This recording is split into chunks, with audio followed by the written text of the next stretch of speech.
Dia melakukan pinjaman secara online tapi dia tidak pernah memiliki komitmen untuk membayarnya. Bahkan naudzubillah hingga ia terjebak dalam judi online sehingga ia untuk menutupi rasa takutnya kepada keadaan yang ada. Cukup Allah untuk menjadi pengaman kita. Cukup Allah untuk menjadi pelindung kita. Kita tidak butuh bangsa manusia dengan segala jabatannya. Kita tidak butuh harta orang lain untuk melindungi kita. Kita tidak butuh sampai-sampai harus membutuhkan bantuan jin untuk melindungi kita, karena kita telah memiliki Allah untuk mengamankan kita.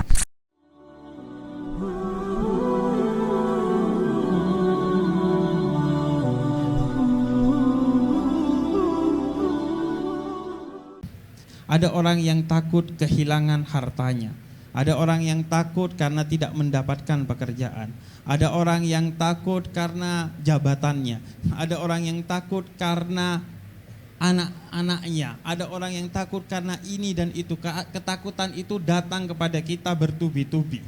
Masuk melalui omongan orang lain, melalui tongkrongan-tongkrongan yang kita datangi, bahkan melalui media sosial yang kita pegang setiap hari. Ketakutan itu membawa kita kemudian untuk mencari hal-hal untuk mengamankan diri kita agar kita bisa menyelesaikan rasa takut itu. Ada yang ingin menyelesaikan rasa takut karena kondisi ekonominya dengan hal-hal yang akhirnya dia bekerja habis-habisan, bahkan secara mati-matian hingga dia lupa kepada kematian. Bahkan naudzubillah min dzalik, dia melakukan pekerjaan-pekerjaan hingga menghalalkan segala cara. Dia melakukan pinjaman secara online tapi dia tidak pernah memiliki komitmen untuk membayarnya. Bahkan naudzubillah hingga ia terjebak dalam judi online sehingga ia untuk menutupi rasa takutnya kepada keadaan yang ada. Kemudian begitu juga anak-anak kita khawatir hingga khawatir memasukkan anak kita ke pesantren karena ketakutan-ketakutan yang dimunculkan dari berbagai sisi, khususnya melalui media sosial yang ada pada kita karena kasus ini dan itu. Tanpa kita sadari bahwa wallahu khairul hafidin wa huwa arhamur rahimin. Yang akan menyelamatkan kita dari semua ketakutan itu hanyalah Allah. Sehingga orang-orang yang beriman dikatakan dalam Al-Quran, ketika dia dilanda oleh sesuatu yang mengkhawatirkan dan mencemaskan dirinya, dia selalu berkata, Qul hasbiyallahu lahu. Cukup Allah untuk menjadi pengaman kita. Cukup Allah untuk menjadi pelindung kita. Kita tidak butuh bangsa manusia dengan segala jabatannya. Kita tidak butuh harta orang lain untuk melindungi kita.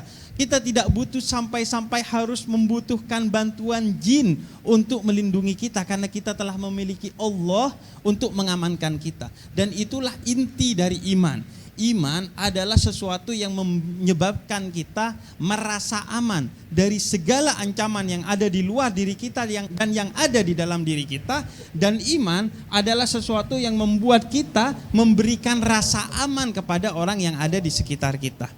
Iman intinya adalah membuat kita merasa aman. Ketika Sayyidina Abu Bakar hijrah menemani Nabi Muhammad SAW, Sayyidina Abu Bakar muncul sedikit kekhawatiran dengan keadaan karena dikejar oleh orang-orang musyrik untuk mencelakai Nabi Muhammad. Bukan khawatir dengan dirinya, tapi khawatir dengan Nabi Muhammad, manusia mulia yang saat ini berada di sampingnya, yang dia harus mensukseskan perjalanan hijrah Nabi Muhammad. Namun apa yang dikatakan kepada Sayyidina Abu Bakar oleh Nabi Muhammad? Pelajaran tentang keimanan, bukan pelajaran tentang keamanan. Nabi Muhammad katakan bahwa la takhaf wa la tahzan innallaha ma'ana. Selama Allah bersama kita, jangan pernah takut, jangan pernah kita bersedih, karena ada Allah yang selalu menghibur kita dan ada Allah yang selalu melindungi kita. Karena itu dalam Al-Qur'an, ala inna auliya Allah la khaufun alaihim wa lahum yahzanun. Orang yang beriman kepada Allah cirinya adalah orang yang tidak pernah takut dan tidak pernah sedih. Maka sebaliknya, kalau kita ingin tahu apakah kita sudah beriman atau tidak, maka cek kepada diri kita. Apakah kita sudah tidak lagi merasa takut dan tidak lagi merasa sedih. Dan jangan sampai kalau ketakutan dan kesedihan yang manusiawi itu ada pada diri kita, membawa kita untuk kepada selain Allah. Kepada perjudian, kepada jin, kepada perlindungan jabatan dan lain sebagainya, hingga kita menghalalkan yang haram dan mati-matian untuk sesuatu yang tidak kita bawa mati. Dan ciri iman yang terakhir adalah memberikan rasa aman kepada orang-orang yang ada di sekitar kita. Sebagaimana kata Nabi, al-muslimu man salimal muslimuna min lisanihi wa yadihi. Orang beriman itu dirinya merasa aman karena memiliki Allah yang maha mengamankan segala keadaannya, dan ia yatakhallaku bi ahlakillah, dia berakhlak dengan akhlak Allah dengan memberikan rasa aman kepada orang-orang yang ada di sekitarnya.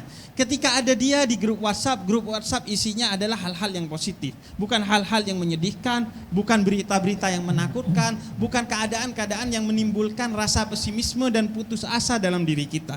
Ketika dia masuk di tongkrongan, omongan yang ada adalah omongan tentang Nabi Muhammad, omongan tentang Allah. Orang yang ketika ada dia terasa semua menjadi baik-baik saja, terasa semuanya menjadi indah. Seperti perkumpulan kita pada malam hari ini. Di luar sana kita mungkin memiliki masalah ini dan itu. Ketika kita sampai ke sini, kita merasakan keamanan, kita merasakan kedamaian. Mungkin masalah kita tidak selesai, utang kita gak terbayar karena hadir majelis ini, keadaan kita tidak akan menjadi berubah karena hadir majelis ini secara langsung. Tapi paling tidak di majelis ini kita merasakan baik-baik saja. Karena kita merasakan baik-baik saja, ketika kita keluar dari majelis ini, insya Allah dalam keadaan yang tenang, semua masalah akan selesai, ditambah karena keberkahan majelis ini. Wassalamualaikum warahmatullahi wabarakatuh.